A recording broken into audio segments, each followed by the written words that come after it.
When the Logitech G29 first powers on and calibrates itself, you can feel, see and hear the power of its twin force feedback motors. And yet, this wheel is in the price point just above the Hori Racing Wheel Apex. This wheel is the entry-level Logitech wheel. But look at it. Look at the stitching on the wheel. Look at the light display, the revs, every button that you need right there in front of you within reach of your thumb.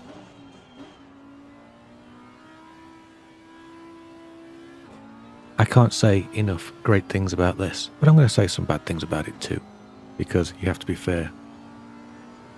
I suppose that being my first force feedback wheel, this is kind of special to me. Weighing at around 250 pounds with the shifter, so maybe around 300 euros, maybe around 350 American dollars. This is probably the most affordable force feedback wheel you are going to find. This year, 2020, Logitech released a new updated model. But it's not to replace this wheel. It is a higher tier. There's no need to replace this wheel.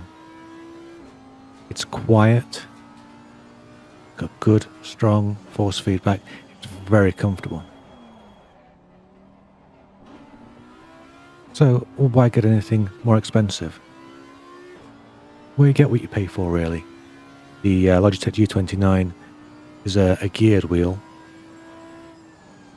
And unfortunately, it has a tiny dead zone right at the centre of the steering where you could just wobble the wheel.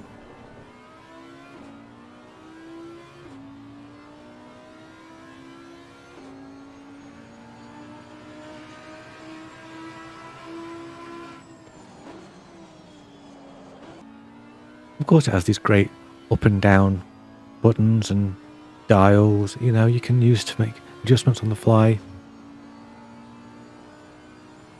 which some of the wheels don't have. So there you go, there's a minus and a plus to balance things out. The steel shifters feel great, and they're not too loud. They have a nice satisfying click to them, but at the same time, my downshift doesn't always hit the mark. Sometimes it completely misses the downshift. That's after just 6 months, so that's kind of worrying. The construction of the base, the G29, although quite plasticky, it's nicely textured, as you can see on the right hand side of the screen.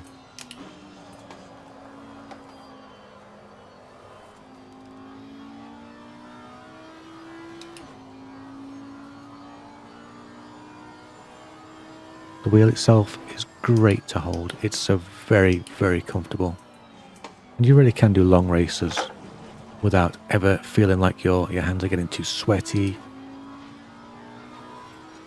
The H-pattern gear shift, which is an optional extra, or you can have as part of the bundle, again, is great. It does its job. Not so good for GT racing or Formula racing. Although the wheel clamps on the underside look small, they're very functional. They hold the wheel very well, although I have mine mounted on my playseat. And also these knobs that are on the clamps of the wheel and the shifter, they're handy for things that you can 3D print or pick up on eBay to hold devices such as your phone. Which is great if you want to see a digital dash, or if you're perhaps a streamer and you want to keep an eye on the chat.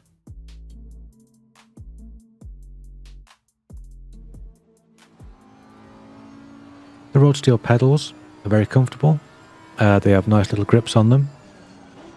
And the pedal unit itself is quite large, so it's not going to slide away on most surfaces. Your heel rests on it quite comfortably. The pedals themselves have absolutely great action to them. You really feel like you can modulate your throttle correctly.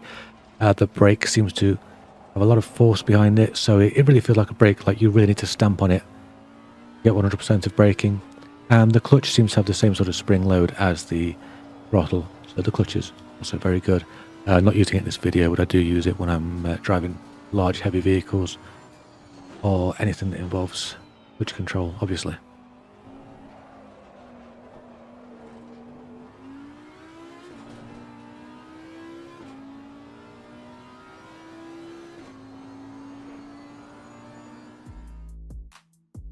You can make a lot of changes to the wheel from the Logitech software, which is a free download, from your macros to actually setting the rotational values of the wheel, which come to the next screen.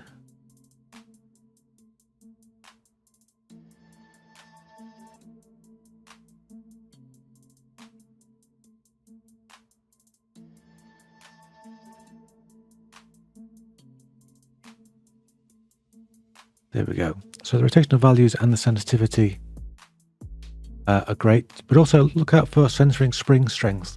That really does allow you to customize the bungee effect that you see with some of the cheaper controllers. You can force this controller to do the same thing.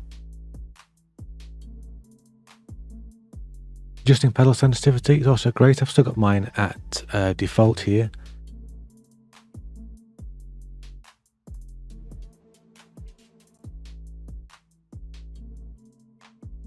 If you're missing your clutch, if you're missing your braking points, adjust the sensitivity, why not?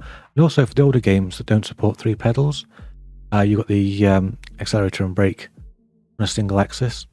Very, very useful.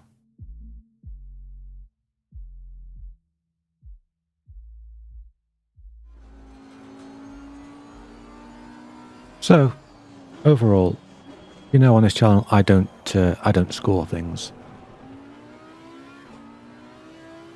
But what can I say? The G29, and I've got to assume the G920 as well, which is the same generation but for the Xbox, is an absolutely solid piece of equipment.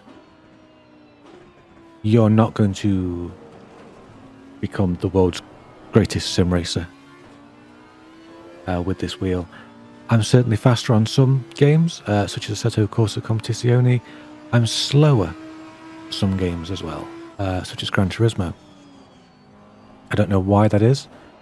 There's a very large discrepancy actually on getting faster and slower. But I've got to just accept that perhaps some games work better than others for this particular wheel. Whether I'm faster or slower though, the immersion that this wheel adds, the feeling of force feedback as the front wheels give me an extra sensory input. It fights me through tight turns. It bounces when I hit a sausage curb. It's great. It's just absolutely great. And for the price, you can't go wrong. Would I recommend this wheel? I think if you don't have enough money for the next tier up, which is about £350 to £400, or if you're looking at, say, a Thrustmaster 300 series or better, then yeah, this could be the wheel for you. Certainly, if you wanted to break out of